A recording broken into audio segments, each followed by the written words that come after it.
കഴിഞ്ഞ മാർച്ച് മാസം മുതൽ അച്ഛൻ വീടിന് പുറത്തിറങ്ങിയിട്ടുണ്ടായിരുന്നില്ല.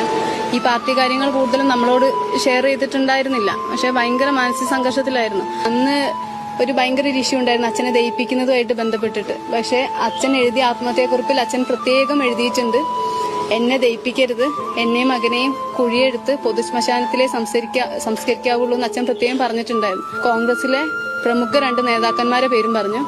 അവര് കുടുംബയോഗം വിളിച്ച് കുടുംബത്തിനെതിരെ വഴിതിരിച്ചു വിടാൻ കോൺഗ്രസ് നേതാക്കന്മാർ തന്നെ പറഞ്ഞു എന്ന് നമ്മളെ കുടുംബം നമ്മളോട് വെളിപ്പെടുത്തിയ കാര്യമാണ്. നേരിട്ട് പോയി എല്ലാവരെയും കണ്ടിട്ടും എല്ലാവരും ആദ്യം നമ്മളോട് അവര് പറഞ്ഞത്, കാരണം ഈ പാർട്ടിനെ പറ്റി നമുക്കറിയാത്തോണ്ടായിരിക്കും ആദ്യം അവര് ഈ കത്ത് കാണിക്കുന്നതിന് മുന്നേ അവര് വേറെ കഥകളായിരുന്നു നമ്മളോട് പറഞ്ഞുകൊണ്ടിരുന്നത്.